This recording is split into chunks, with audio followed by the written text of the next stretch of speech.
এটা দিয়ে দেন।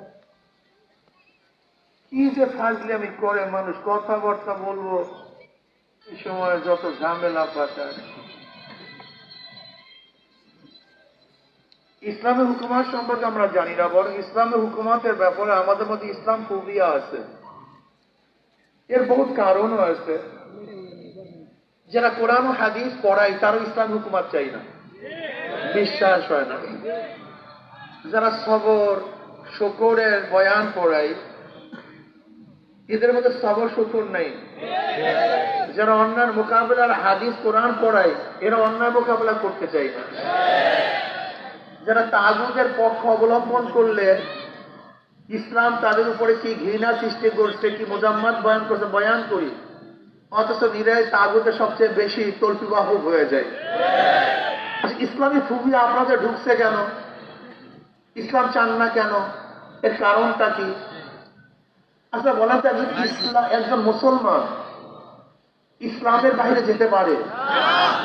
ধরে নেন আমি যদি আপনাকে বললাম একজন মুসলমানকে, হ্যাঁ স্কুলের ছাত্ররা ভালো মতো শোনো, কথা ভালো মতো শোনো, আমি একজন কলেজ ইউনিভার্সিটি বা যে কোনো মুসলমানকে বললাম, ভাই আপনি কি ইসলাম পছন্দ করেন? সে কি বলবে? জোরে বলেন। যদি বলি করি না, সমস্যা আছে কি নাই? যদি বলি আপনি কোরআন ও সুন্নাহর আইন চান কি চান না, সে কি বলবে? যদি বলি চাই না, সমস্যা আছে কি নাই? যদি আমি বলি আল্লাহ নবীকে নেতা মানেন কি মানেন না, আপনি কি বলবেন? যদি বলি মানি না, তা আমরা আপনাদের কাছে কি নিয়ে আসছি বলেন? আমি তো আপনাদের কথাই নিয়ে আসছি। আপনি যে মুসলমান, আপনার কথা নিয়ে তো আপনার কাছে আমরা আসছি। আমরা তো কোন নতুন কথা নিয়ে আসিনি, আব্রাহাম লিঙ্কনের কথা নিয়ে আসি নাই, সক্রেটিসের কথা নিয়ে আসি নাই, প্লেটোর কথা নিয়ে আসি নাই, মন্টেস্কো লক রুশোর কথা নিয়ে আসি নাই, আমরা কমিউনিজম নিয়ে আসি নাই, আমরা সোশ্যালিজম নিয়ে আসি নাই, আমরা ক্যাপিটালিজম নিয়ে আসি নাই, সেকুলার নিয়ে আসি নাই, ডেমোক্রেসি নিয়ে আসি নাই। আমরা আসি কি নিয়ে?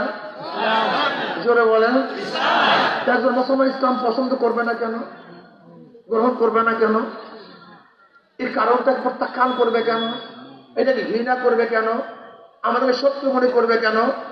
আমাদেরকে শত্রু মনে করবে ইয়াহুদিরা, আমাদের শত্রু মনে করবে খ্রিস্টানরা, আমাদের শত্রু মনে করবে কাফের মুশরিক বেঈমানরা। কোন মুসলমান ইসলামকে এবং ওলামায়ে হক্কানি ওলামায়ে কেরামকে শত্রু মনে করতে পারে না।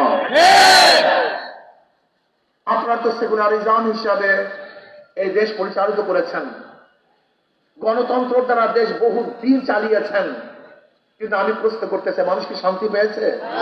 মুক্তি পেয়েছে? বৈষম্য দূর করার জন্য 24 আন্দোলন হয়েছিল, 24 পরও কি বৈষম্য দূর হয়েছে? কিয়ামত পর্যন্ত হবে না। লিখে রাখেন, লিখে রাখেন। এও চোখ, পিও চোখ, সিও চোখ। ক্ষমতা আছে এ, সে কি করবে? হটাও এ বসাও বি, সে কি করবে? হটাও বি বসাও সি, সে কি করবে? কারণটা কি? নেতার পরিবর্তন হয়েছে, দলের পরিবর্তন হয়েছে, নীতি আদর্শের পরিবর্তন হয় নাই। আমরা কি করতেছি বলেন তো? আওয়ামী লীগের আমলে চাঁদাবাজি, এই জুলুম, এই অত্যাচার। এখন চাঁদাবাজি নাই, জুলুম নাই, অত্যাচার নাই, খুন নাই, ধর্ষণ নাই, এখন আইনাগার সৃষ্টি হয় নাই। তার কারণটা কি?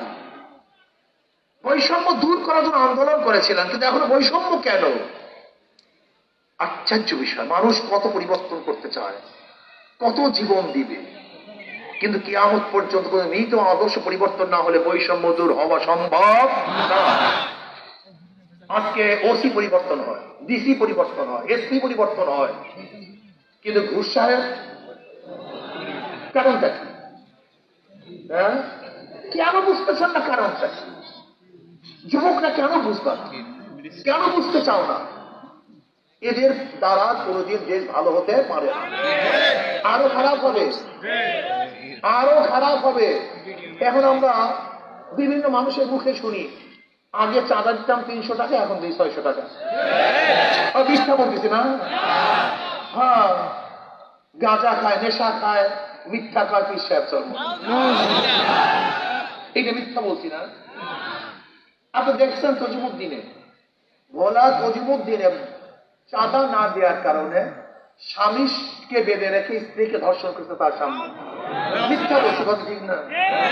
বগুড়ায় প্রস্তাব দিছে মেয়েকে বিবাহ করবে, বাবা রাজি না হওয়ার কারণে সে মেয়ের সামনে বাবা হত্যা দিচ্ছে। মিথ্যা বলছে। এক অফিস ভাড়া দিচ্ছে একজনের বিএনপির কাছে, বেচারা 1 বছর পরে ভাড়া চাওয়ার জন্য গেছে।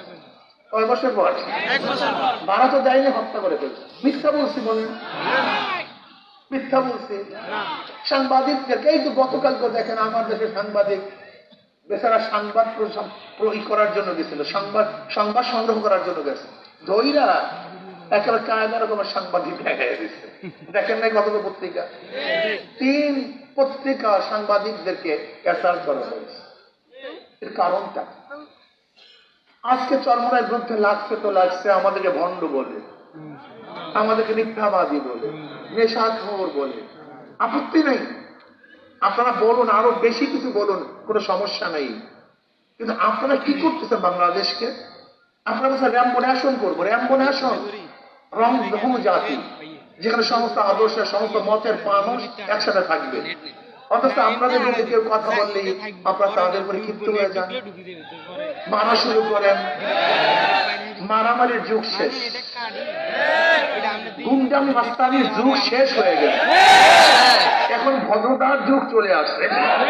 বাংলাদেশে কোনো মানুষের গুন্ডাদেরকে ভোট দিবে না ইনশাআল্লাহ, মাস্তানদেরকে বাংলাদেশের মানুষ আর ভোট দেবে না, বাংলাদেশের মানুষ কোনো চাঁদাবাজকার ভোট দেবে না ইনশাআল্লাহ, বাংলাদেশের মানুষ কোনো দর্শকদের ভোট দেবে না ইনশাআল্লাহ। বাংলাদেশের মানুষ এবার কাদেরকে ভোট দেবে? যারা ইসলাম হুকুমত কায়েম করবে ইনশাআল্লাহ। আমি আমার বাবাদেরকে বলবো, আজকে থেকে দৃঢ় প্রত্যয় গ্রহণ করেন। মাত্র 3টা মাস বাকি আছে, মাত্র 3 মাস। শপথ গ্রহণ করুন, শপথ গ্রহণ করুন। আমি আমার সেন্টার থেকে হাত পাখাকে বিজয় করবো ইনশাআল্লাহ। শপথ গ্রহণ করুন। যদি আপনি একা শপথ গ্রহণ করুন, বাংলাদেশের কোন জায়গায় কি রেজাল্ট হবে জানি না, কোন জায়গায় হাত পাকা ভোট পাবে কি পাবে না আমি জানি না, এটা আমার জানার বিষয় নয়। কিন্তু আমার সেন্টারে আমি ইসলামী হুকুমত কায়েম করার জন্য হাত পাখাকে বিজয় করবই করবে ইনশাআল্লাহ। আজকে আপনি শপথ গ্রহণ করুন। যে প্রত্যেকটা নেতা কর্মী নিজের সেন্টার নিয়ে চিন্তা করেন, আমি আমার সেন্টারে সর্বোচ্চ ভোট দেবো হাত পাখাকে। যদি আপনি আপনার সেন্টার নিয়ে চিন্তা করুন, মাত্র ভোট একটা সেন্টার 3000 বা 3500 বা 2500 বা 2000 বা 4000 ভোট। আজকে থেকে নিয়াত করুন যে এতদিন সময়, 90 দিন সময় বাকি আছে। আমি একজন মানুষ, আমি একা করি, একজন ভোটারের কাছে আমাকে কত সময় যেতে হবে, কতবার যেতে হবে, আমি হাতে ধরবো, পায়ে ধরবো, অবশ্যই হাত পাকায় ভোট নিয়ে আসবো ইনশাআল্লাহ। বলে কেন হাত পাকায় ভোট নিয়ে আসবেন? দেখেন, যারা নৌকায় নির্বাচন করে নিজেরা নৌকা চালাতে পারে না, যারা ধানের শীষে নির্বাচন করে নিজেরা ধান কাটতে পারে না, যারা নাঙ্গল নিয়ে নির্বাচন করে নিজেরা নাঙ্গল বইতে পারে না, যারা কুঠা নিয়ে নির্বাচন করে নিজেরা কাঠ ফাটতে পারে না, যারা গরুর চাকা নির্বাচন করে নিজেরা গরুর গাড়ি চালাতে পারে না। নৌকা কারা চালায়? গরিবরা। ধান কারে কাটে? নাঙ্গল কারা বয়? সব মার্কাগুলি গরিবদের, কিন্তু যারা নির্বাচন করে একজনও গরিব না। মার্কা কাদের? কিন্তু যারা নির্বাচন করে সব ধনী, একটাও গরিব না, সব ধোঁকাবাজি। অর্থাৎ নিজের মার্কার সাথে নিজের কাজের মিল নাই। কিন্তু হাত পাখা এমন একটা প্রতীক, হাত পাখা এমন এক প্রতীক। এই যে দেখেন হাত পাখা, যে নির্বাচন করে সেও ঘুরাতে পারে, যারা সমর্থন করে তারাও চালাতে পারে, পুরুষরাও চালাতে পারে, মহিলারাও চালাতে পারে, ধনীরাও চালাতে পারে, গরিবরাও চালাতে পারে, বড়রাও চালাতে পারে। হাত পাকা প্রয়োজন মুসলমানদের, হাত পাকা প্রয়োজন হিন্দু খ্রিস্টান বৌদ্ধদের। কাউর মার্কা, কাউর মার্কা ঘুমের সময় বুকের উপর থাকে না, কাউর মার্কা না, কাউর মার্কা ঘুমের সময় বুকের উপরে থাকে না। একটা মার্কা যেটা ঘুমের সময়ও বুকের উপর রাখে, তার নাম হাত পাকা। হাত পাকা হিন্দুকেও শান্তি দেয়, খ্রিস্টানকেও শান্তি দেয়, মুসলমানকেও শান্তি দেয়, বড়দেরকেও শান্তি দেয়, ছোটদেরকেও শান্তি দেয়। তার মানে এটা হলো শান্তির পুকুর। আমি বিশ্বাস করি হাত পাখা যদি বিজয় হয় এই জাতি বিজয় হবে।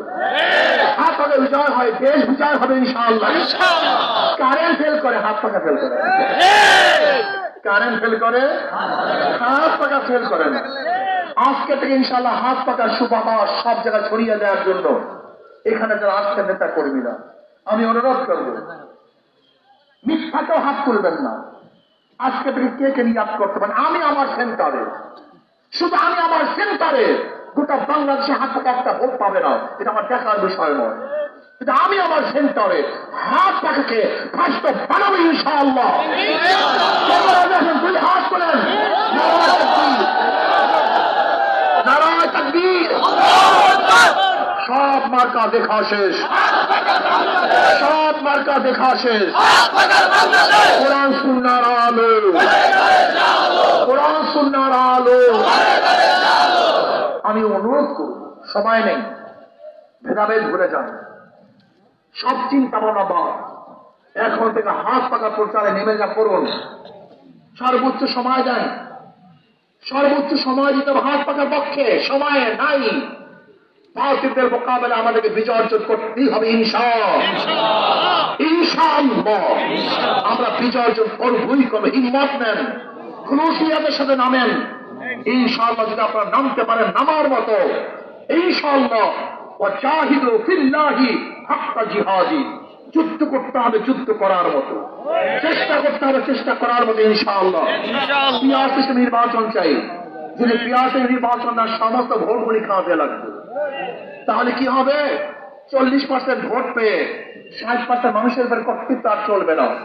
জাতীয় সরকার গঠন হবে, সমস্ত আদর্শের মানুষগুলি সংসদে থাকবে, রাস্তায় মারামারি কাটাকাটি হবে না, বক্তব্য আলোচনা সব সংসদে হবে। পিয়াসে নির্বাচন চাই, সন্ত্রাসমুক্ত দেশ চাই।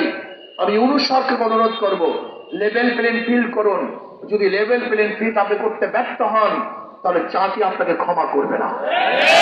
যদি আবারও আপনি সুস্থ নিরপেক্ষ নির্বাচন দিতে ব্যর্থ হন তাহলে জাতি কিন্তু দ্বিতীয়বার আপনাকে ক্ষমা করবে না। এর জন্য আমি বলবো নিরপেক্ষ নির্বাচন চাই, লেভেল প্লেইং ফিল্ড চাই, গ্রহণযোগ্য নির্বাচন চাই। আমাদের আলহামদুলিল্লাহ আমাদের নোয়াখালী সদর 4 থেকে ফিরোজ আলম সাহেব, কই নামগুলি কই রে ভাই? থাকেন আপনাদের নাম নিয়ে। আমাদের মাওলানা ফিরোজ আলম সাহেব ইনশাআল্লাহ নোয়াখালী 4 থেকে সদর থেকে। আমাদের নোয়াখালী 6 থেকে আমাদের নুর ইসলাম শরীফ সাহেব, নুর ইসলাম শরীফ সাহেব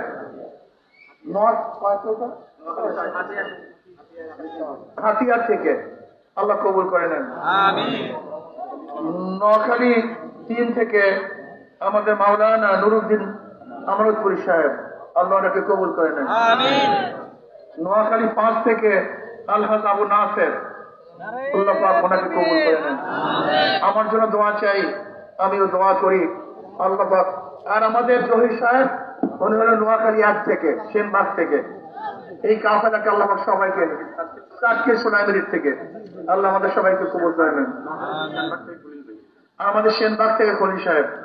আর আজকে মাহফিল না, কালকে এই হাই স্কুল মাঠে আজকে মাহফিল আছে, আপনারা সবাই যাবেন ইনশাআল্লাহ। আল্লাহুম্মা আমিন। রব্বানা যালামনা আনফুসানা ওয়া ইল্লাম তাগফির লানা ওয়া তারহামনা লানাকুনান্না মিনাল খাসিরিন।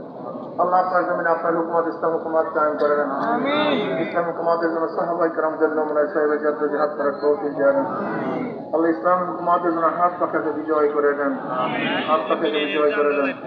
রব্বির হামহুমা কামা রাব্বায়ানি সগীরা। সুবহান রাব্বিকা রাব্বিল ইজ্জাতি আম্মা ইয়াসিফুন ওয়া সালামুন আলাল মুরসালিন আলহামদুলিল্লাহি রাব্বিল আলামিন। আসসালামু আলাইকুম ওয়া রাহমাতুল্লাহি ওয়া বারাকাতুহু। আমরা সিএনজিটাকে একটু ছেড়ে দিই। সিএনজিতে অসুস্থ রোগী রয়েছেন, আমরা স্বেচ্ছাসেবকরা একটু খেয়াল করি। বাম পাশে যে সিএনজিটা রয়েছেন ওনাদেরকে দেওয়ার ব্যবস্থা করে দিই, রাস্তা ক্লিয়ার করে দিই। আমরা স্বেচ্ছাসেবক